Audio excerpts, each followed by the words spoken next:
Hello everyone, welcome to the Global Sports Channel radio show. It's December the 11th, 2020.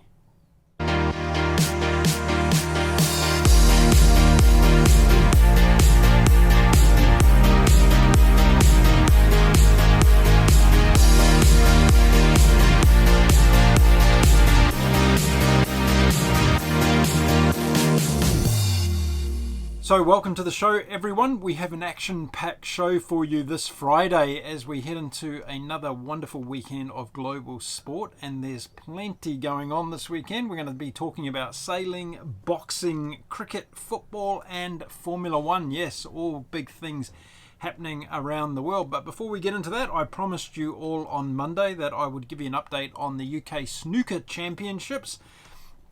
And wow, what a final match it was between Robertson and his competitor there, Judd Trump. Yeah, it was a great final, and it went down to the last frame. It was really exciting, and what happened was Judd Trump, he'll be kicking himself, I tell you, because he missed the pink in the very last frame, and it handed the UK Snooker Championships to Neil Robertson from Australia.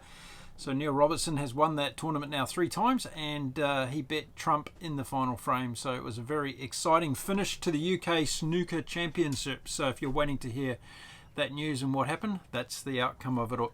Okay, in today's show, we're going to kick off with sailing and the Vendee Globe, which is quickly becoming my favourite sports event across the world, is continuing. And boy, what a week we've had. It's been absolutely fantastic. And not only just for the guys and girls that are out in the front of the race, but also a couple of things that are happening further back in the field. I'm going to talk about those now. So just an update as of a few minutes ago, before I jumped on the show here. Charlie Dallin in Apivia is still out in the lead, and he's got a 200 nautical mile lead now over Thomas Riant on Linked Out. And in third place, we've had a switch from Louis Burton, who was previously in third. He's dropped down now to fourth and maybe even fifth as I speak. But Yannick Besthaven on board Maitre Coq has caught up, and he is now in third position. So the first 3 boats are within 250 nautical miles each other. But I've got a sneaking suspicion that Charlie Dallin's going to get away. Yeah, I think he's going to increase his lead. He's a really good sailor, this guy. He's making some great decisions. Most importantly, he's saving his boat, and I think in the Southern Ocean that's going to be the critical thing, is who gets through with the least damage aboard their boat. So Charlie Dallin, he was my pick. As if you remember, you go back a few weeks and you'll listen to me say that I thought Charlie Dallin was going to be the guy that won this race. There's still a long way to go though, and they've done, I think they've still got about 14,000 nautical miles to go. So we're only a quarter of the way through the race. But Charlie Dallin is doing really well. Now the fleet who's in the lead, there's about 13 boats in total in the lead group, and they've had some atrocious weather in the last 48 hours. They've had wind speeds of 55 knots. That's incredible wind speeds, over 120 kilometers an hour. They've had 6-meter waves. It's been very trying conditions. So what's been happening is there's been a lot of strategy going on, a lot of technical and tactical play going on, and a lot of these guys and girls are just preserving themselves and their boats, which is a very smart thing to do. But what I wanted to talk about in the show today was some of the action that's happening further back in the field. And let's go right to the back of the field first of all, and we'll talk about Jeremy Biu. Now, if you've been following the race at all, you'll know that just a day or so after the start of the race, Jeremy got some severe damage to his boat, and he had to actually return to the starting port of the race, Sablé-d'Olonne in France. And he spent 48 hours, in fact, racing to get his boat repaired and to get it back out on the water again. So he actually ended up starting 9 days after the race and trying to catch up this whole fleet again. Well, the amazing news is that Jeremy Biu, as we speak this morning, he's only 4 nautical miles now behind the second to last place skipper, who is Ari Husela on the boat Stark. This is an incredible feat by Jeremy Biu on Shirel, and he's taken his boat right back into contention now at the back of the fleet. He's got about 5 or 6 boats in front of him that cover a space of about 200 nautical miles. So I'm pretty sure in the next week, Jeremy is going to start picking off these boats, and he's going to start getting that boat of his, which, by the way, was one of the favourites at the beginning of this race. He's going to pick up these other boats, and he's going to start to get through the field, and I think this is going to be really exciting to watch. I think Jeremy's going to be extremely motivated as well now that he's got them in his sights. He can see how close he is. I think he's really going to put the hammer down, and he was just averaging this morning 19 knots and a fairly strong breeze of about 25 knots, so he's doing extremely well aboard that boat. I haven't seen too many videos from him. I don't know what physical condition he's in at the moment. I'm sure he's been pushing pretty hard to catch up the fleet, but what an outstanding demonstration of seamanship from Jeremy Biu, starting 9 days behind the rest of the race and catching them now in the Great Southern Ocean. They're not quite past the Cape of Good Hope, that flotilla in the fleet at the moment, but they will be there soon.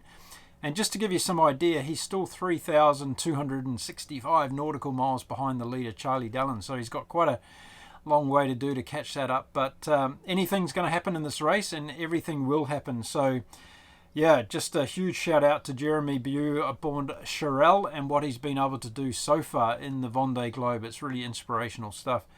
Now, the other one that's making a huge impact as well is Mel Tripon. He's aboard L'Octane in Provence. That's the name of his boat. And he had a similar fate, actually. Early in the race, he had a lot of technical problems. And Mel is aboard one of the favourite boats as well. He's aboard one of these fast-falling boats. And he slipped right back to the end of the fleet. And it's only been in the last week or so that he's been able to sort out all of these technical problems on the boat, and he is now flying. Yeah, absolutely flying. He was actually about 2,600 nautical miles behind the leaders for most of the track.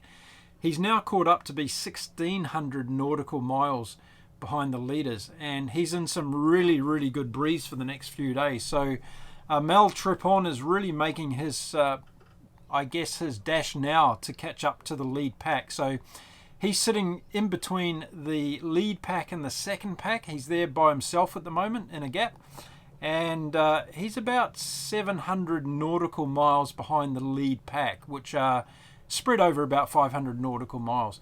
So I think we're going to see Mel catch up to the lead pack, and I don't know how long it's going to take him. He may get there before they get to Cape Lewin, off the bottom end of Australia, but he might take a little bit longer as they dive across the southern Pacific Ocean. We'll just have to keep an eye on Mel, and I will keep an update for you during this show on Monday and also into next week. So an amazing race going on there in the Vendee Globe. Races within a race. It's really exciting stuff, and I'll keep you abreast of everything that's going on in the Vendee Globe over the next few weeks. Okay, let's talk boxing now. Let's turn our attention to boxing. And the Heavyweight Championship of the World has another bout coming up this weekend. And if you're like me and a bit confused about how all the different boxing titles go, well, it comes down to politics, of course. We have all these different federations involved in boxing. So I think there's 4 in total, or might be even 5. And we're trying to get to a stage where we actually see a single world champion, what they call a unified world champion. You'll know that Tyson Fury has some of the belts, and the other belts belong to Anthony Joshua at the moment. And it's Anthony Joshua who's fighting this weekend. He's from the UK, and if you've been following his career, he's an interesting character. He's a very athletic boxer, and not so technical. He's got a lot of things to learn, I think, when it comes to boxing. But you know what? I've got a prediction for this weekend, so I'm going to tell you all about that in a minute. But Joshua so far has had 24 professional fights. He's lost once, you might remember it, to Andy Ruiz, the Mexican, and they fought in the Middle East last time, and he had to have a rematch against Ruiz to get his belts back, which he did. And I must say, in his second fight against Ruiz, Anthony Joshua looked a lot better boxer. He understood what he needed to do to win, and he came out with a points differential there against Andy Ruiz. But this weekend he takes on a Bulgarian, and a very, very tough Bulgarian called Kubrat Pulev. Pulev excites me. He's 39 years old, so he hasn't got age on his side, but he's a tough nut to crack. And I think Pulev is going to take Anthony Joshua all the way this weekend. The fight is at Wembley Arena on Saturday in the UK. And yeah, my money's on an upset here. I think Pulev is going to take down Anthony Joshua, and this could mean disaster for Joshua. This could be the end of his career. There's been a lot of hype around him fighting Tyson Fury, and I think this is one of the issues with Anthony Joshua. He gets into his head too much, and he doesn't focus too well on these fights. So he shouldn't be even thinking about Tyson Fury. In my mind, he should be fully focused on Pulev that he has this weekend, because this guy is going to be a tough character. And this is where we saw Anthony Joshua's weakness against Andy Ruiz. He wasn't focused enough. He was thinking about his next fight, and Ruiz came along and upset him. And I can't see any reason why that can't happen again. And you've got to think logically about this, because Pulev, Bulgarian, they've never had a world champion before. He's going to have his whole country behind him. He's got nothing to lose. He's going to go in there fighting, and he's probably going to have the best performance of his life. And he's been a tough fighter. He's had 29 professional fights before. He's only lost one. That was to Vladimir Klitschko, who was the previous world heavyweight boxing champion. And, there's nothing wrong with losing to Klitschko, that's for sure. He was a tough nut to crack as well. So Pulev comes in here. I think he's a very dangerous boxer. I think he's going to take Anthony Joshua all the way, and I wouldn't be surprised if we get a really surprising knockout in this match to Pulev. So let's find out this weekend, Wembley Arena. I'll be giving you all the rundown on the fight on Monday's show, and we'll see what happens there with Anthony Joshua fighting against Kubrat Pulev in London at Wembley Arena. Okay, time for some football, so let's go and catch up with David Barbash. He's here with a preview for this weekend's English Premier League matches. Over to you, David. Thanks, Mark. Welcome, everyone, to the Global Sports Channel's Premier League preview show for Week 12. I'm your host, David Barbash. Thanks for tuning in. You can follow us on Twitter, Instagram, and Facebook. Be sure to get your free trial membership if you haven't done already, and join the viewers from around the world in over 110 different countries. Before we dive into the action in Week 12, my preview predictions, we're going to recap Monday's game for Week 11, and that was Brighton playing hosts, the Brighton Seagulls playing host to Southampton and the Saints. Southampton come into the game a little bit on hotter form than Brighton. Brighton got the first goal that in 26 minutes, a foul in the box. Pascal Gross steps up, converts. It's 1-0 to the hosts, Brighton. 45th minutes, we have Yannick Vestergaard. He equalises with a great strike, and it goes in 1-1 at the break. 12 shots on goal for Brighton, 7 shots on goal for the Saints. In the 81st minutes, a foul in the box by the scorer in the first half, Pascal Gross. Up steps Southampton's Danny Ings. He's returned to fitness after knee surgery. He converts the penalty, and it finishes up like my prediction before the game. 2-1 to Southampton, all 3 points to the Saints. They continue their good run of form. They moved into 5th place. Brighton, they are sitting down in 16th position currently. Friday's game coming up, Week 12. The hosts, Leeds United, my team, they're sitting in 14th position. They play host to West Ham, who currently are in 8th position. Leeds having lost 3 out of the last 5. They recently lost 3-1 against Chelsea away from home last weekend. Manchester United defeated West Ham, so West Ham come in with a 3-1 loss also last weekend. Both sides looking to regain some form. West Ham have won 3 out of the last 5. My prediction is going to be a draw. I think Leeds, they light attack at home especially. They're missing Robin Koch, who came off injured in the 5th minute in the Chelsea loss. He's going to be out for about 3 months, needing surgery. Diego Llorente, another summer signing who came in to replace him for his first start of the season against Chelsea. He came off with a muscular problem. He's going to be out for 2 to 3 weeks minimum. Given that and the shifting and maybe sliding in Luke Ayling, moving him over to centre-back to partner Liam Cooper in the heart of defence, I think we're going to be vulnerable to the counter-attack.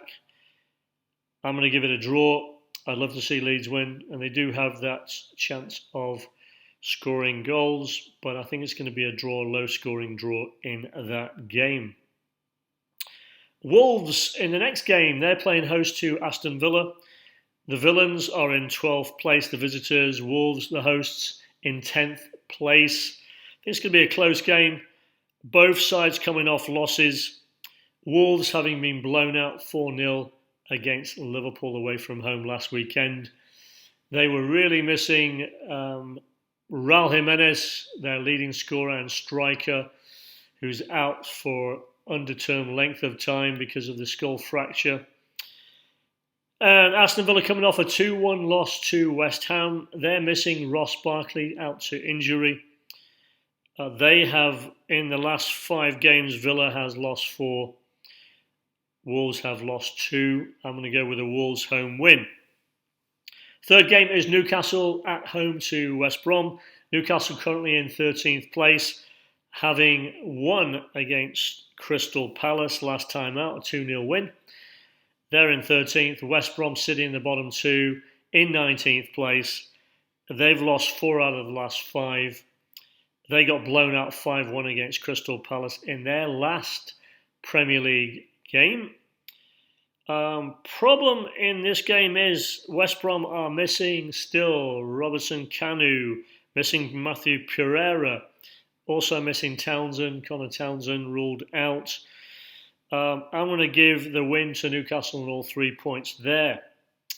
One of the games of the weekend is Manchester United playing host to the Citizens from Manchester City. A great derby, always a good game.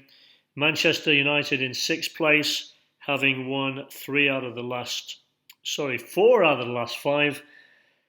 Playing host to Manchester City, who sit in 7th, 1 place below them. They've won 3 out of the last 5. Something's got to give. I think it's going to be a draw. I think welcoming back Sergio Aguero into the fold is going to help Manchester City. They've got up front Aguero now at disposal finally. They have Ferran Torres to choose from, Sterling, Mahrez, and Gabriel de Jesus. So I think on paper you would think maybe Manchester City nips it, but Manchester United have looked good recently. The only major injury to have note for them would be Edison Cavani is looking doubtful, probably out for another couple of weeks, and Martial's 50-50. So I think with Bruno Fernandes and Rashford and the squad that they've got, like Mason Greenwood, the youngster, I think they've got enough to take a point from this affair. I'll go with 1 apiece in that game. Last game on Saturday is Everton. The Toffees in 9th, playing host to Chelsea in 3rd. Chelsea looking great. Chelsea 4 wins, 1 draw, no losses in the last 5 games. Everton, however, on the other end of the scale, having lost 3 times in the last 5 games.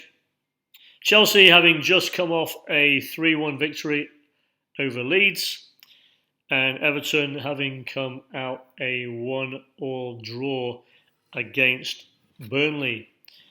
Let's go with a 3 points to Chelsea. I think Hakim Ziyech is the only major injury of note. I think they've got enough up front with Tammy Abraham, Timo Werner, and Olivier Giroud to take all 3 points. That's it for Saturday's games. Sunday's games, there's 4 games on a Sunday, actually 5 on Sunday. Starting off with Southampton, who are in 5th place currently. They're playing host to Sheffield United and the Blades. The Blades, it's going to be a tough game for them. They haven't won in 11 games. 1 point from 11. Worst start to a Premier League season ever. Southampton come in, 3 wins, 1 draw, only 1 loss in 5.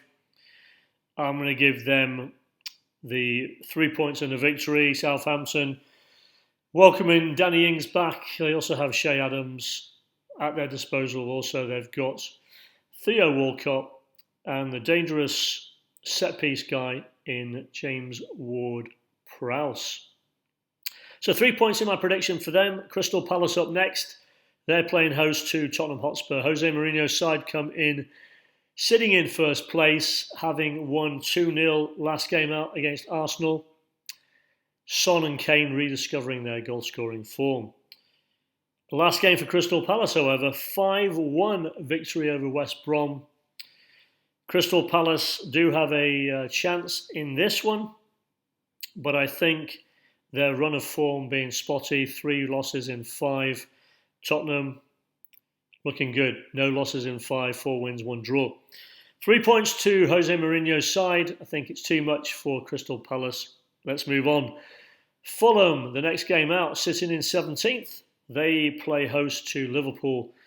And Jurgen Klopp's side, even though they sit in second and won 4-0 last game out in the Premier League over Wolves, and Fulham having been defeated in their last match, it's going to be close. I'm going to have to go with Liverpool, but one note of caution. Alisson, the goalkeeper, out. Adrian, the backup keeper, out. James Milner, out. Joe Gomez, out. Van Dijk and Chamberlain still out for Liverpool. So let's see how some of those replacement players coming in, how they fare. They looked decent in the week in Europe, and I have to say they looked great in their last game out against Wolves. I'm going to give Liverpool 3 points and the win there. Last 2 games, Arsenal at home to Burnley, both sitting in the bottom half of the table. Mikel Arteta really needs a win to try and preserve his job security. They come off a 2-0 loss to Spurs last weekend. Burnley, a 1-1 draw, a good draw against Everton. Burnley only 1 win in 5. Arsenal only 1 win in 5, having lost 3. This is going to be a tough one to call. I'm going to go with an Arsenal narrow victory. I'm hoping that even though they're missing Pepe due to suspension, I think that Lacazette and Aubameyang eventually have to break through again. I'm going to go with 3 points for Arsenal. Last game for week 12 is Leicester in 4th place. They're playing host to Brighton Hove Albion in 16th place. Leicester come off a late victory thanks to Jamie Vardy in the 90th minute over Sheffield United. And a late loss for Brighton, heartbreak against, in the last game in the Premier League for Brighton was a loss to Southampton, 2-1. Tough to call in this one. They've both lost 2 games in the last 5. I think Leicester's got enough up front to trouble Brighton. Brighton is missing Neil Maupay and Adam Lallana, and because of that, 3 points predicted for Leicester. Remember, guys, there is no finish line. Have an awesome rest of your week. Enjoy the weekend. Be kind, be compassionate. Do one good favour and one good deed for the day. Try to make somebody smile, and we'll catch you on the flip side when we do the Premier League review show. Have a great time, guys. Take care. Thanks for tuning in. Okay, David, thanks very much for that. Fantastic stuff. We'll see whether all of your predictions come true. And if you're out there and you want to go up against David with your predictions each week in the English Premier League, then just send in your choices. You can get in contact with us on social media at the Global Sports Channel. We're on Facebook, Twitter and Instagram. Don't miss the opportunity to connect with us there. Give us a comment on how you're liking the show, what sort of sports you'd like us to cover.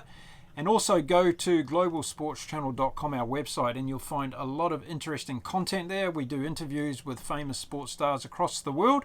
We also have a virtual Q&A show. Yes, you can get online with us in real time and talk to sports leading personalities around the world and ask them all kinds of questions that you want to ask. So don't forget to join us. Our next one is actually coming up this weekend on Sunday, starting at 7 p.m. Eastern. We're going to be talking to Jeff Palmer, and Jeff runs an amazing organisation called Clean Machine, which is one of America's top supplements for people who want to look after their bodies. And Jeff is an amazingly interesting guy. He's got a lot of background in the whole vegan, plant-based foods industry. He's a full-on nutritionist. He can understand and explain to you a lot of things to do about living a more healthier lifestyle. And Jeff is going to be our guest on our virtual Q&A this Sunday at 7 p.m. Eastern. That is 2 p.m. London time. And Monday morning, 10 a.m. Monday morning down here in Australia, if you want to join us for that virtual Q&A. All you've got to do is go to our social media sites and let us know that you want to be there. It's a free event, and we'll make sure you get the link to join us on the show. Okay, well, let's talk Formula One now, and we're going into the last race of the season. And I know some of you will be thinking, well, that's a great thing. I don't want to hear any more about Formula One. But it has been an interesting season.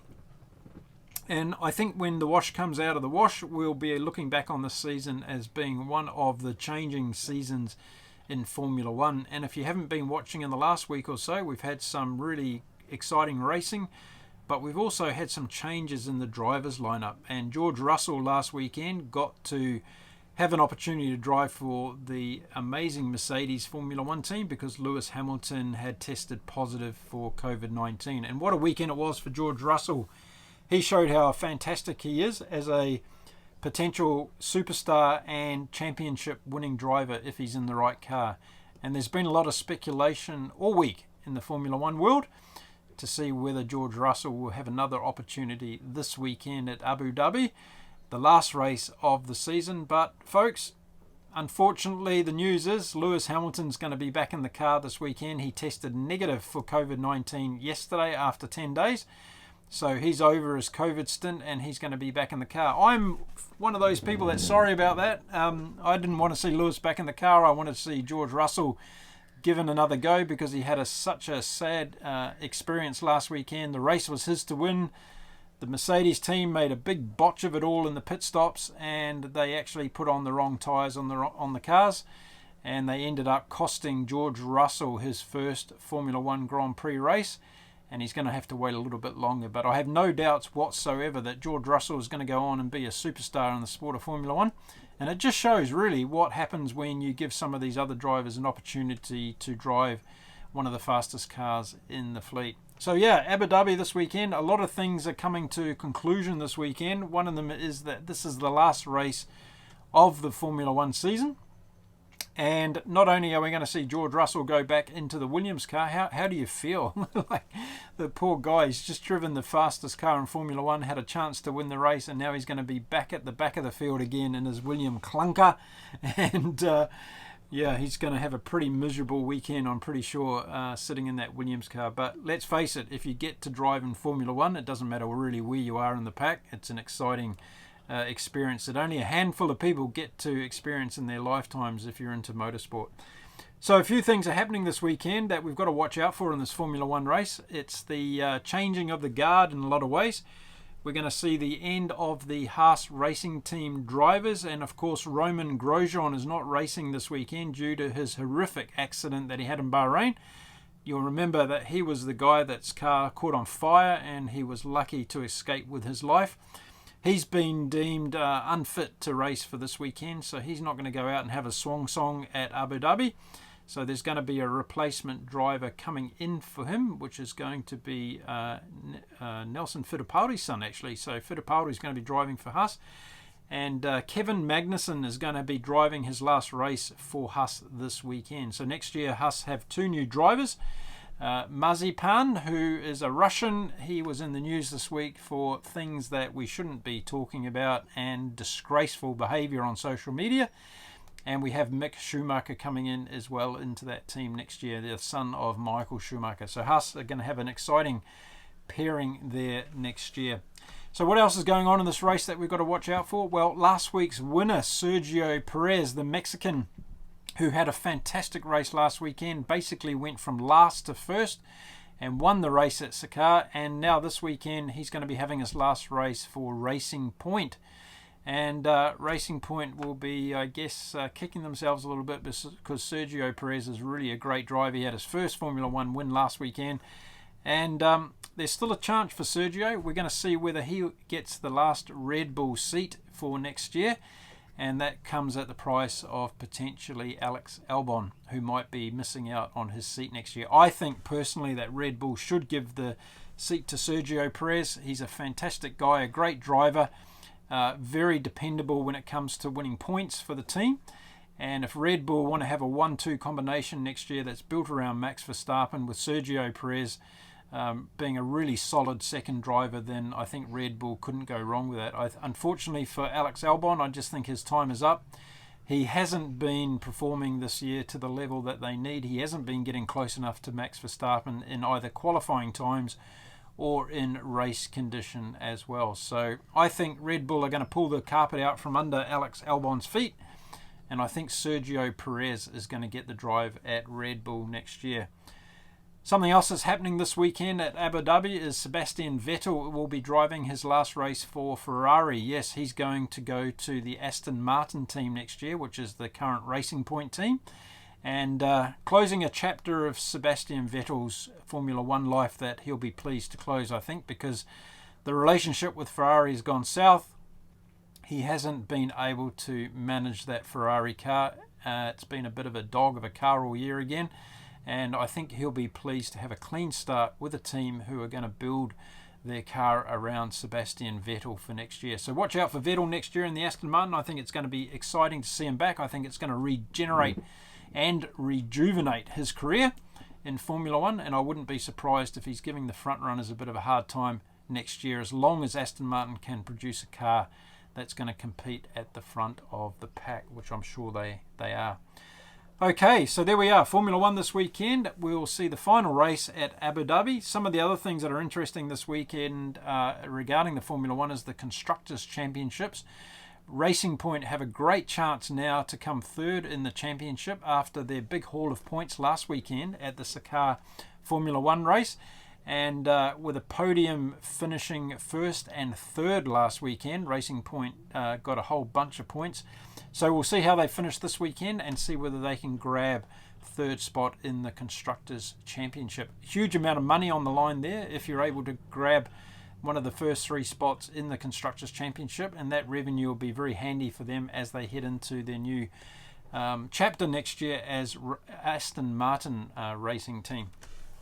Okay, let's move on to cricket. And if you're a cricket fan of the short form of cricket, yesterday in Australia started the Big Bash series, and if you don't know what the Big Bash is, this is where each team gets 20 overs per side. The game's all over in 3 hours, so it's a short version of cricket, played usually at night, and they get pretty enormous crowds to these games across Australia.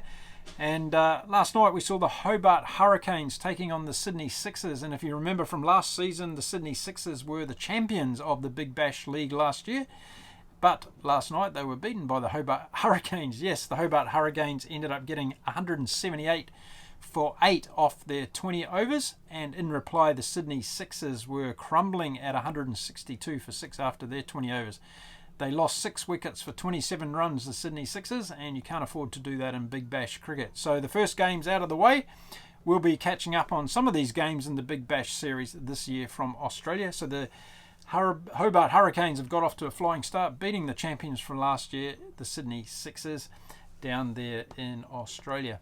So there we go, folks. That's leading into this weekend and what we have on the global sporting calendar. We have some boxing, some sailing, some Formula 1, some English football, Premier League stuff going on, and the cricket will continue as well. We'll come back on Monday and give you an update on all the scores and reviews from around the world of international sport. Until then, I wish you all a very happy weekend. Stay safe, stay healthy, and stay fit, everyone. Get out there and do some exercise this weekend. Until next week, my name's Mark Philpott.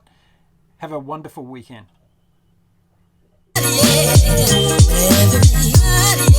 Yeah.